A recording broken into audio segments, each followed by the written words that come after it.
माँ Pratima recording studio Sheikhpura.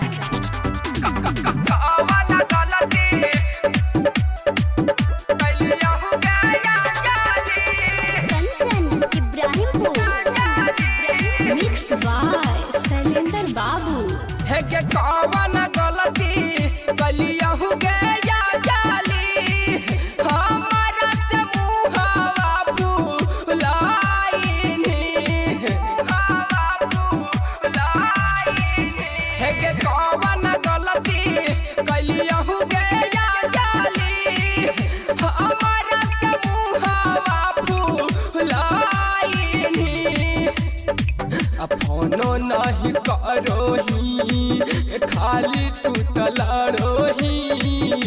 कवने करनिया भूलाइनी है के कवन गलती कैलियहु गे पगली हमारा से मुहावा फुलाइनी है के कवन गलती कैलियहु गे हमारा सब हवा फुलाइनी कवन गलती कैलियहु गया जाली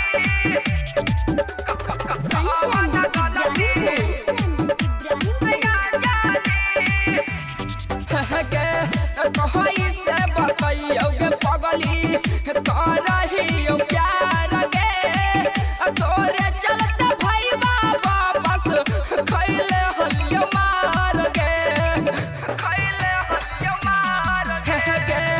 कहीं से बतैयो गे जानजू करहियो प्यार गे तोरे चलते भैया वापस खैले हलियो मार गे केते तड़पाई तू बचताई महंगिया में से दूरा सह जाई है के कवन गलती कैलियहु गे पगली हमारा से मुहावा फुलाइनी है के कवन गलती कैलियहु गे जाली हमारा सब हवा फुलाइनी कवन गलती कैलियहु गे जाली कवन गलती कैलियहु गे जाली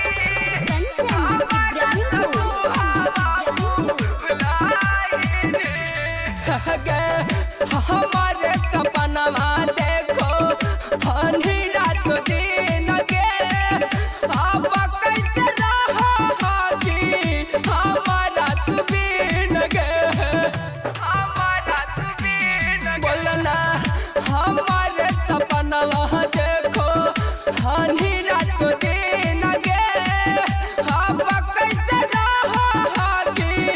हमारा तू बिन गे हम मर जाई बाऊ जहर लेके खाई बाऊ साबा का के नजर से गिराई है के कवन गलती कैलियहु गे पगली हमारा से मुहावा फुलाइनी है के कवन गलती कैलियहु गे जाली हमारा सब हवा फुलाइनी। माँ प्रतिमा रिकॉर्डिंग स्टूडियो शेखपुरा।